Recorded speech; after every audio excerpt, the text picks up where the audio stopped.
Halo semuanya, balik lagi di channel ARX. Kali ini aku ditemenin sama Michael, bakal ngomongin beberapa hal yang menarik dari gelaran CES 2025.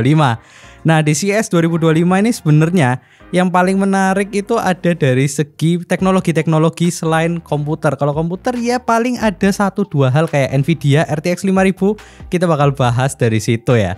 Yang pertama kita bakal ngomongin RTX 5000 series, Mike. Oke, kenapa? Kamu ngikutin gak RTX 5000 series? 5000 series sebenarnya kan ngikutin, soalnya kemarin kita sempat bahas di live juga. Nah, dan itu gimana tuh menurut kamu?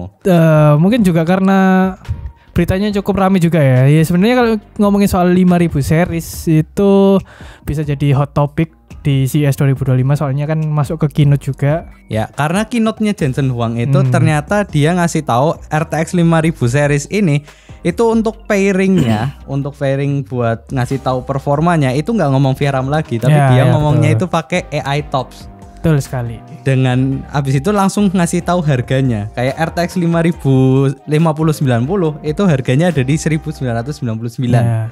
Sedangkan yang paling hot itu ada di RTX 5070 yang katanya performanya bisa setara atau mungkin bisa lebih dari 4090 dengan harga di 549 US dollar, Mike. Lebih murah setengah kan ya? Lah ya. Soalnya kan kemarin kalau nggak salah yang RTX 4090 itu di 1,599 kalau nggak salah kan? Yeah. Dan ini cuman di sekitar 549 US dollar. Bayangkan GPU harga 8 sampai 9 juta berarti ya kalau kita dirupiahkan. Terus bisa selevel 4090. Apa jadinya? Apa perasaan orang-orang yang pakai RTX 4070 masalahnya kan? Iya. Kayak kenapa gak nahan gitu kan? Ternyata dapetin performa ini itu karena terbantu sama salah satu fitur terbarunya Nvidia, yaitu DLSS 4 ya kan? Nah, itu. Dan ini mungkin salah satu cara yang paling cerdik ya Mike ya, buat ngenalin DLSS 4, buat orang tertarik. Apa ini DLSS 4 kok bisa sampai ngeboost performa RTX 5070 bisa setara 4090. Soalnya secara hardware dia cuma VRAM 12 GB. Terus kalau secara CUDA core dan lain-lainnya ya nggak gimana-gimana dibanding 4090 gitu. Powernya juga lebih kecil. Nah, ya itu yang jadi salah satu bahasan di bisa jadi clickbait yang menarik dan juga buat orang tertarik untuk membahas DLSS 4. Tapi mungkin karena kalau kalian lihat sekilas mungkin pasti kalian bakal kena clickbaitnya. Ya. Seakan-akan kalau 4090 itu kalah sama 5070, tapi sebenarnya nggak kayak gitu. Tetap jelas pasti beda dong. Seri 4090 sama 5070 itu pasti ada perbedaan kelasnya. Cuman yang dijadiin poin di sini itu adalah DLSS 4-nya gitu. Nah, DLSS 4-nya ini di sini untuk gambaran di sini dia DLSS off-nya itu bisa di jalan 27 fps, tapi sedangkan kalau dinyalain DLSS 4-nya bisa jalan sampai 243 fps. Ya. Apa enggak? Itu berapa kali lipat? Ya, naik banget. Sampai aku dengar banyak beberapa orang bahas kenapa nggak DLSS ini buat bantu para game developer buat bikin gamenya itu bisa terkompresi dengan baik gitu loh. Ya, bukan malah si GPU-nya yang akhirnya dibantu AI semua akhirnya. Ya, betul. Dan ya ini salah satu apa ya, kalau buat aku, buat orang-orang yang mungkin buat gamer, aku nggak tahu apakah ini hal yang bisa diterima sama gamer karena akhirnya mereka ngeluarin GPU dengan 12 VRAM dengan harga yang lebih mahal daripada kompetitornya, misalkan Intel B580 harganya 5 jutaan kan sekarang kalau nggak salah. Dan dia MSRP-nya aja udah 8 sampai 9 jutaan gitu loh. Masuk Indonesia berapa, Bos? Gitu. Kemarin sih kalau kita lihat waktu kita rupiahin ya, dari harganya itu cukup naik lumayan. Kalau MSRP-nya sebenarnya yang 5090 itu harusnya di sekitar 32 juta, itu jadi sekitar 40 jutaan. Kalau yang 5070 yang harusnya itu sekitar 8 jutaan itu jadi sekitar 11 jutaan kalau kita rupiahin. Kalau kita lihat di Nvidia yang Indonesia. Jadi harganya setelah kita lihat di Indonesia itu jelas-jelas sudah naik. Ya. Jadi jangan kalian lihat MSRP yang di luar aja. Lihat di Indonesia itu jelas sudah beda harganya. Dan naik pasti. Dan naik gitu. Dan menurut kamu kenapa Mike? Ini RTX 5090 pede banget bisa ngasih harga 1.999 US dollar atau 2.000 lah ya. Ya, karena jujur-jujuran aja ya. Soalnya untuk sekarang GPU kompetitor itu masih belum ada yang bisa ngalahin 4090. 4090 aja itu belum ada yang bisa ngalahin. Makanya dia bisa bebas mau ngasih harga seberapapun karena ya dia masih di atas langit untuk sekarang ya. Yeah. Untuk RTX 5090. Jadi ya wajar-wajar aja dia ngasih harga yang lebih tinggi. Iya, gitu. Betul. Karena sebetulnya AMD juga ngenalin GPU-nya mereka, walaupun penjelasannya kemarin mereka kayak nge-skip, katanya sih nanti diperkenalkannya 22 Januari, tapi gambaran untuk si GPU-nya apa yang keluar sudah ada, AMD Radeon RX 9070 XT sama RX 9070 polos. Ya kalau kita lihat secara performa sebenarnya dia ini cuma ada di antara RTX 4070 Ti sampai ke RTX 4070 Super untuk si seri 9070 XT ini. Jadi ya emang kemarin si Jack Hyun, orang yang ada di bagian GPU-nya AMD, emang udah dari beberapa bulan lalu bilang kita kayaknya nggak akan ngeluarin versi high end-nya dulu karena kita sadar kita belum bisa menandingi mungkin ya katanya si Jack Hyun ya. Padahal Jack Hyun-nya sendiri kemarin loh yang kenalin Mike.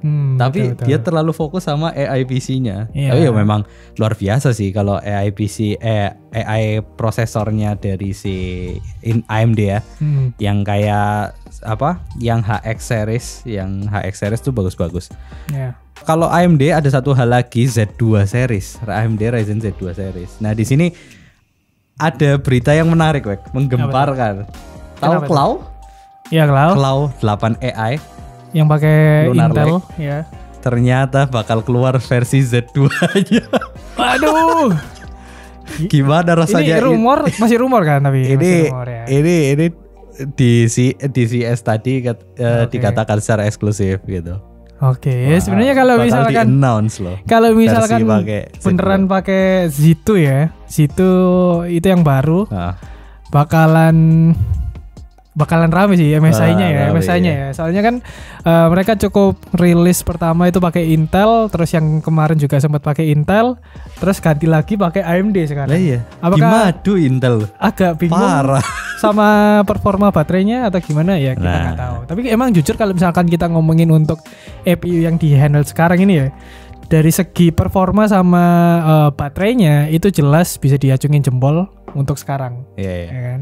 Z1 ya? Z1. Kalau kita ngelihat Z1 kayak gitu ya. 8840U. Nah. Ya berarti MSI ini padahal perjalanan awalnya tuh ditemenin sama Intel loh. Yeah. Di tengah jalan udah mulai bagus katanya, tiba-tiba dimadu Intel ya sama AMD Z2. Cuman kita masih belum tahu juga. Kita tahu ya gimana ke depannya. Semoga ini beneran keluar karena ini bakal ngeramein persaingan dan ngeramein produknya MSI Cloud sih. Ya, betul. Karena mungkin di cloud yang sebelumnya itu memang mungkin secara dibanding handheld yang lain mungkin tidak populer si cloud ini. Spesifiknya di Indonesia loh ya. Di Indonesia aku jarang sekali ngelihat orang yang pakai MSI Cloud soalnya. Iya, betul. Lebih banyak yang pakai Ally, Steam Deck. Itu paling banyak.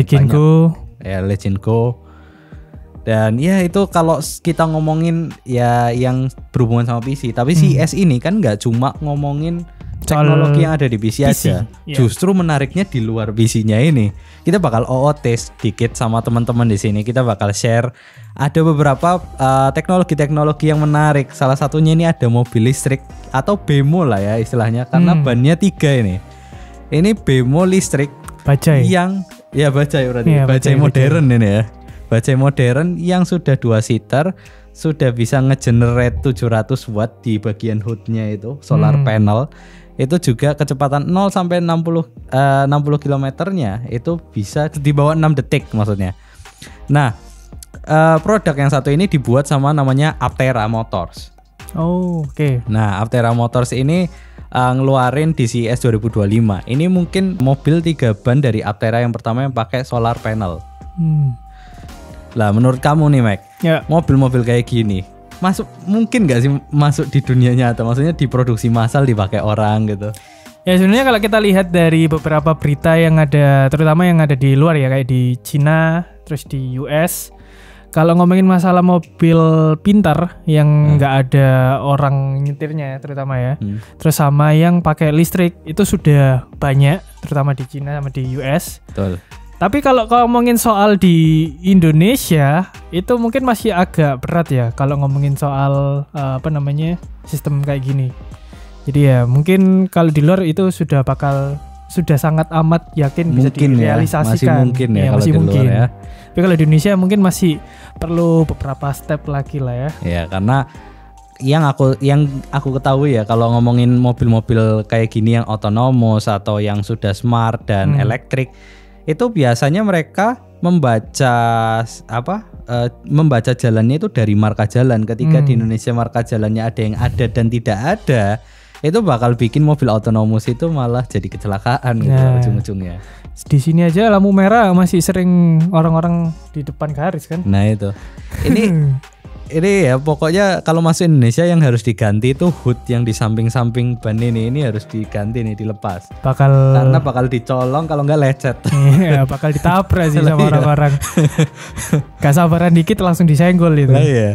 Berat itu. Masalahnya nggak mungkin murah juga kan untuk transportasi yang kayak gini ya. Betul. Sama spionnya ini harus dibikin yang lebih pakem lagi, jangan sampai gampang dicopot. Betul.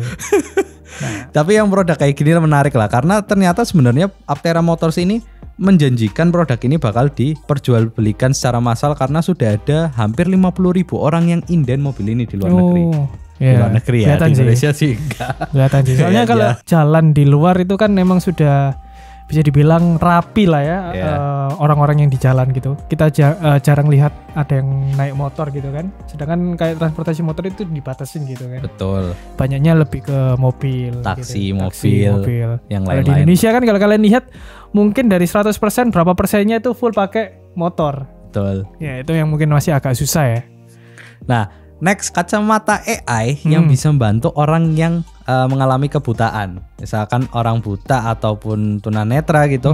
Biasanya kan kalau jalan itu pasti pakai tongkat kalau di sini ya. Tapi kalau di luar negeri mungkin kadang juga pakai anjingnya yang bisa bantu ngarahin jalan yang kosong. Kacamata AI ini itu dibuat sama sebuah startup dari Rumania namanya Lumen, Mike.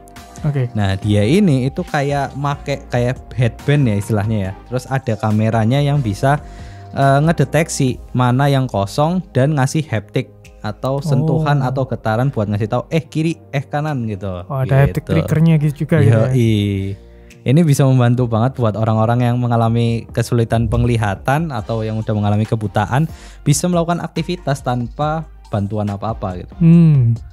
Tapi baterainya ya mungkin ya masalahnya. Bisa nggak ya baterai? Konsep ini sebenarnya sudah ada cukup lama, sudah pernah ada. Tapi mungkin masih banyak yang belum direalisasikan. Dan kemarin kalau nggak salah di 2024 juga sudah pernah dengar berita kayak gini. Mungkin yang susahnya itu kalau misalkan di daerah yang rame banget, crowded ya, kayak itu yang mungkin pasti agak susah di Jepang di Shibuya Cross. Wah itu. Iya. Itu jelas pasti kayaknya bakal agak susah pakai kayak gini. Tapi mungkin kalau misalkan sudah bisa bikin sensor bener-bener yang sampai detail ke orangnya juga ya. Gitu kan sampai berapa gitu kan di sekitarnya itu mungkin bakal bantu banget sih. Next, ada teknologi baru yang dibuat sama Kirin. Kirin ini perusahaan Jepang kan. Dan ternyata Kirin ini DCS ngeluarin sendok elektrik. Apa menariknya sendok elektrik ini? Jadi sendok elektrik ini itu bisa ngurangin kandungan garam dari makanan yang kita sendok. Tapi kan kalau kita makan garamnya sedikit kan biasanya nggak enak rasanya. Kurang ada rasanya lah istilahnya. Elektriknya ini dia juga bisa ngasih sensasi ke lidah dengan kemampuan elektriknya buat bohongin lidah gitu loh. Oh, oke.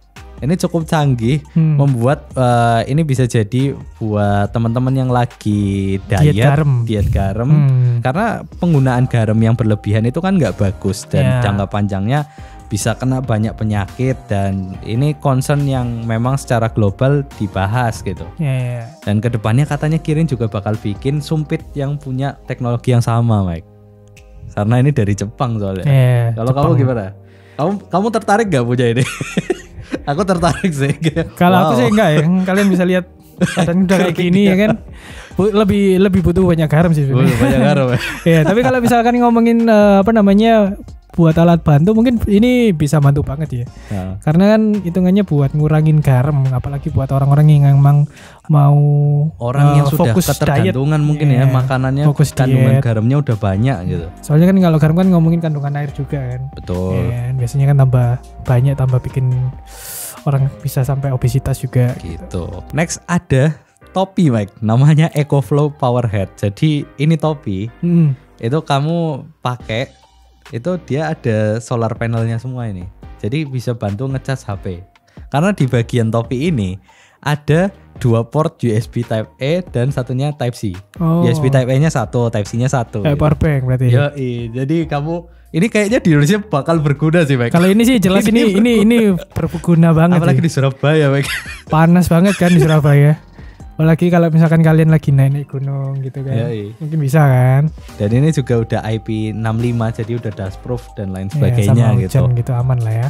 Aku sih yang agak bingung apakah aman. Nah itu. Masalahnya biasanya kalau orang-orang udah denger berita kayak gini takutnya kan nanti kena sensor-sensor radiasi itu takutnya kan pasti banyak kayak gitu. Cuman ini produk yang mungkin salah satu produk yang bisa dimasalkan di Indonesia paling tepatnya. Atau di negara-negara yang panas kayak di Indonesia. Terutama buat bapak-bapak yang seneng mancing. HP-nya sering mati ini tes gitu. Next ada taksi pesawat. Oke. Jadi dia menggunakan tapi dia nggak pakai bahan bakar biasa. Dia bahan bakarnya elektrik sama hidrogen. Jadi ini dia bisa terbang tapi dia nggak bikin polusi udara jadinya. Ini membantu sih. Tapi apakah sekarang dan kedepannya bakal bisa kepake ke depannya di Indonesia mungkin atau di luar negeri? Kalau di luar negeri mungkin kalau kota-kota yang traffic mungkin ya yang banyak itunya ya, yang banyak kemacetan mungkin ya Mike. Ya mungkin bisa. Misalkan di Jakarta mungkin tuh terbang aja. Ngapain? Terus nyari helipadnya kok nggak ada. Terus mau berhenti di mana? Lapangan bola. Iya lapangan bola dong. Tapi dulu kayak gitu Mike. Aku pernah di Tegal. Ada salah satu orang besar gitu mau turun di Tegal tapi naiknya helikopter. Turunnya di lapangan, gokil.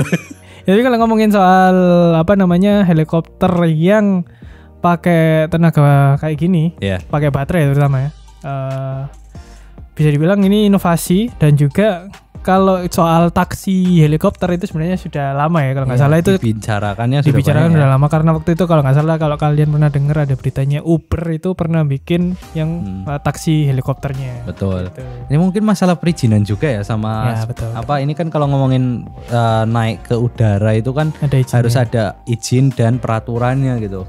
Kan sesuatu biasanya teknologi itu nge-push sebuah peraturan baru akhirnya. Iya betul. Kayak ini kan hitungannya mungkin pesawat taksi terbang ini itu kan mungkin nggak setinggi pesawat-pesawat kayak Boeing dan lain sebagainya kan. Betul. Nah itu harus ada pembahasan di sana sih. Sama nama perusahaannya itu Sambo Motor Group dari Korea. Keren. Next selanjutnya ini ada dispenser yang bikin tukang galon itu bisa rugi, Mike. Karena ini dispenser itu bisa merubah udara jadi air. Bayangkan, Pak. Berarti kalian nggak perlu lagi nyari sumber air dong. Lah ya, sumber air sudah dekat tidak ada ini. Langsung taruh dispenser ini. Jadi namanya itu Kara Pure dari perusahaan Kara kalau nggak salah. Dan ini dia ngasih lihat teknologinya mereka itu merubah udara menjadi air. Dan caranya mereka itu pertama itu dia terinspirasi sama yang namanya kumbang gurun. Jadi di gunung itu kan air jarang kan? Susah sekali lah istilahnya. Kumbang gurun ini kan pasti sudah adaptasi untuk tetap terus hidup. Ternyata cara mereka beradaptasi itu dia menangkap uap-uap air yang di udara. Terus setelah udah banyak dia serap, jadinya dia terhydrate gitu loh. Nah, okay. ini sistemnya kurang lebih sama dengan teknologi yang dibuat mereka. Yang akhirnya dalam satu hari itu dia bisa nge-produce air 2,5 galon. Bayangkan 2,5 galon. Ini baru diperkenalkan versi mungkin pertama aja ya. Kalau kedepannya bisa bikin pabrik air gitu. Kalian bisa bikin pabrik air di rumah kalian masing-masing. Tutup dong. Lah iya. Yang punya toko air mineral. Lah iya makanya kayak waduh bahaya ini. Makanya tukang galon harus takut ini sama barang-barang kayak gini. Tapi ini menjanjikan ya Pak ya? Iya, sebenarnya menjanjikan juga. Tapi kalau mungkin dia kan ngambil dari uap juga kan. Apakah uapnya bersih? Nah itu masalahnya filtrasinya apakah beres? Filtrasinya gitu kan? Ya mungkin sistem filtrasinya. Apalagi di Indonesia. Yang polusinya bisa dibilang nomor berapa ini? Surabaya kalau nggak salah itu kemarin sempat masuk nomor 2 atau nomor 3 kalau nggak salah kan? Nomor 2 nomor Surabaya. 2 ya. Kalau mungkin airnya keruh. Kalian ini taruh di Surabaya nggak bisa diminum. Lah iya. Dan dia ini dispenser ini bisa jadi dehumidifier juga. Oh ya, soalnya kan dia menerima sistemnya uap sama kan, ya, jadi sistemnya bisa, sama. Bisa jadi dehumidifier juga lah gitu. Next. Jadi kalau misalkan rumah kalian yang lembab bisa banget bisa itu. Bisa pakai. Yeah. Next ini ada Omi. Omi ini ada semacam tahu Rabbit itu enggak? Rabbit oh iya tahu. Itu, yang gitu. Kemarin sempet rame itu. Rame karena ternyata cuma software. Iya. Ya ini juga kurang lebih sebenarnya sama, tapi dia taruh di sini dan bisa ditaruh dikalungin. Ini namanya Omi, jadi brain reading wearable namanya. Dan yang satu ini bisa ngelakuin banyak hal sebenarnya. Tapi yang paling 1-2 hal yang paling impresif itu misalkan ada misal kamu orang luar negeri gitu ngomong ke cewek cantik ya, tapi ceweknya cewek luar. Kalau ceweknya pakai Omi, dia bisa tahu, ngasih tahu. Bisa langsung translate gitu dia ngomong gitu. Dan dia bisa bantu nge-summarize banyak hal, terus bisa misalkan ada keriuhan ramai, dia Ominya ini ngasih tahu, ini intinya mereka lagi ngeributin ini loh gitu. Oh. Jadi kalau kita kalau kita telat datang kan Ominya taruh aja di sana. Iya, serem-serem mengerikan gitu ya. Soalnya hitungannya kalian ada punya asisten sendiri yang lebih pinter ya. Berarti beneran ini kayak kalian punya Jarvis, asisten kalian langsung di dunia nyata. Yoi. Ini connect-nya itu dia langsung ke handphone, jadi ada softwarenya, terus ada hardwarenya yang dipasang mau dikalungin atau mau ditaruh di mau ditempel ke sensor kepala di sini dekat otak katanya. Terus juga yang satu ini itu dia pakai open source. Dia ini pakainya si GPT-4o. Nanti bisa kamu gonta-ganti kalau mau pakai yang lain dan lain sebagainya itu bisa. Gitu. Berarti hitungannya kayak AI asisten dipakai sebagai kayak alat keseharian gitu ya. Betul. Kayak punyanya Rabbit tapi sistemnya lebih kecil gitu. Ini contohnya kan di sini ada video gitu, ada nenek-nenek yang ngelihat anaknya lari-lari teriak-teriak ngomong apa sih pas lihat HP. Oh maksudnya ini gitu. Terus ada selanjutnya kita sedikit balik lah ke komputer, tapi ini spesifik ke peripheral. Jadi Lenovo Mike, Lenovo ngeluarin keyboard yang bisa ngecas sendiri Mike. Self charge. Jadi mereka ngeluarin keyboard kayak gini yang dia ini menerima sumber dayanya itu dari lampu, cahaya lampu. Jadi ini teknologi yang membuat mungkin kedepannya baterai atau maksudnya kita nggak perlu bolak-balik charge ngisi lagi ya betul. Ini bagus sekali karena biasanya kan solar gitu, ya, gitu kan. Kalau ini katanya lampu yang high efisiensi itu bisa langsung ngecas juga langsung. Ya. Cukup keren sih. Jadi kalian kalau misalkan punya keyboard wireless, mouse wireless, mungkin kalau next ada selanjutnya kalian nggak perlu nyari casasan lagi, kalian tinggal strongin aja lampu. Ini tapi kalau menurut kamu kalau ini diramein ya di semua brand, misalkan ini Lenovo ya, terus nanti misalkan pasti yang paling dekat yang bentuk kayak gini pasti Logitech nih pasti. Ya kan? Logitech bikin terus dibikin massal diramein. Apakah itu bisa ngerubah tatanan dunia keyboard? Kayaknya enggak secepat itu juga sih. Soalnya kan kalau ngomongin keyboard biasanya lebih dari kayak soal preferensi juga kan, kayak feel-nya kayak gimana. Terus kalau misalkan modelnya kayak gini harus pakai membran, terus yang mechanical gimana? Iya sih, tapi kalau aku ya, kalau aku pribadi, aku opiniku, wah aku mending punya ini daripada bolak-balik nempel charger aku. Iya sih, tapi kan luar biasa. Iya benar sih. Iya balik ke preferensi. Kalau kita masih muda, masih mau eksplorasi, mungkin produk kayak gini kayak membosankan ya, nggak bisa di customize segala macem. Tapi keren inovasinya. Orang-orang yang mungkin bakal pakai keyboard buat kerja, nggak mau tiba-tiba harus nge-cas. Iya. Ini produk yang sangat tahan lama ini. Bantu banget. Tapi ya kalau otomatis kan kena sinar matahari terus, sinar baterainya kayak gimana? Nah itu juga jadi concern. Ada kapasitasnya juga harusnya. Betul. Harus jadi concern. Harusnya bisa automati atau apa ya, auto nge-stop charging ya. Terus ini ada juga produk namanya Earnap, Mac. Jadi Earnap itu headset yang udah ada infrarednya. Ini bisa bantu buat kita katanya sih buat ngeterapi telinga kalau kita agak sedikit budek ya kan. Karena sebenarnya kita percaya nggak percaya, semua orang itu yang sering menggunakan produk-produk kayak headset atau TWS itu sering kali nggak ngerasa mereka punya beberapa hal yang semakin lama semakin berkurang, yaitu kemampuan pendengaran.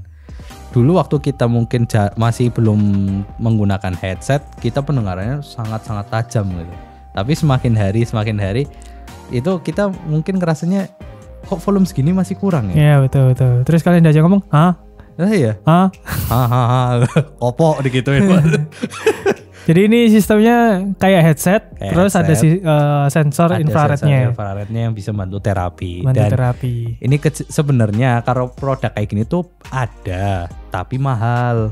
Makanya Earnap ini muncul dengan cost efektif, biar harganya lebih murah, orang bisa melakukan terapi dengan harga yang lebih terjangkau lah istilahnya. Tapi fungsinya tetap masih bisa buat dengerin lagu. Sepertinya iya ya. Kalau di sini kelihatannya ada tombol volume. Oh ya berarti harusnya bisa ini. Tapi ya kita lihat. Aku penasaran sih kalau yang kayak gini ini membantu sebenarnya. Aku kemarin baru baca di Threads ada engineer yang ngurusin TWS kayak nge-tweak suara TWS audio orang Indonesia, dan dia ngasih tahu ini bahaya kalau kamu terus-terusan naikin volume karena kebiasaannya pakai TWS atau headset, volumenya ketika naik tidak akan pernah turun lagi gitu. Pasti akan segitu-gitu aja. Betul. Itu membuat kemampuan pendengaran kita tuh sebenarnya syaraf-syaraf di telinga katanya sudah nggak sesensitif itu. Betul. Gitu. Next ada SoMotion. SoMotion ini menggunakan robotic exoskeleton. Exoskeleton itu ya.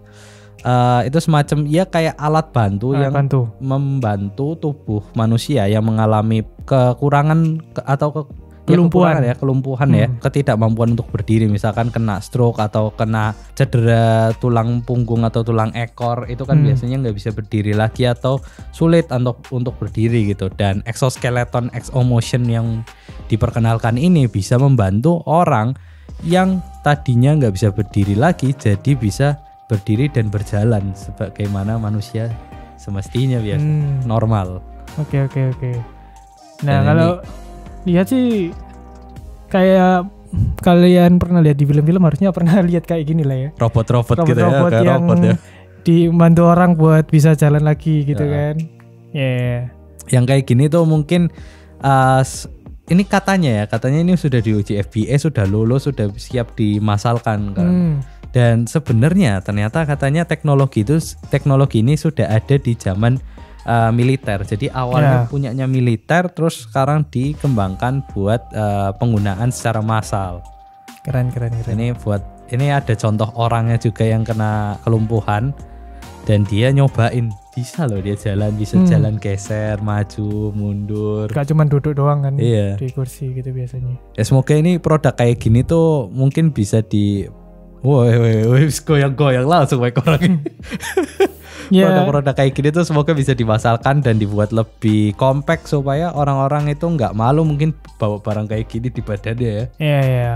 Soalnya kan kalau kita lihat ini sangat bantu banget Bu, terutama buat orang-orang yang emang sudah lama cedera, yang udah nggak bisa jalan lagi, yang cuman bisa baring atau cuman bisa di kursi roda. Betul. Itu cukup bantu banget sih. Soalnya kalau kita lihat banyak banget lah ya, nggak cuma orang tua doang. Biasanya anak-anak muda juga sudah banyak yang mengalami kayak nggak bisa jalan. Ya, gitu. Parsial, kelumpuhan parsial segala macam dan lain sebagainya. Jadi kalau kita ngomongin CS itu beberapa hal yang menurut kita menarik dan ada beberapa yang sebenarnya bisa masuk di Indonesia nih, bisa dimasalkan kayak topi tadi ya kayak topi, terus ini tadi. Sama yang pasti sih Nvidia itu masih masuk ke Indonesia. Masal itu masih. Iya. Karena gak ada lawan deh bos. Ya mungkin kayak gitu aja kita bahas CS 2025 kali ini. Menurut kalian mana atau dari semua yang kita bahas tadi mana yang menurut kalian paling menarik dan mungkin bisa dimasuk ke Indonesia, dimasalkan, dan atau mungkin kalian punya berita lain di CS 2025 yang produknya juga menarik, kalian bisa tulis di kolom komentar di bawah. Jadi sekian kita ngomong-ngomong tentang CS 2025. Saya Said, saya Michael. Sampai jumpa di video berikutnya. Dadah.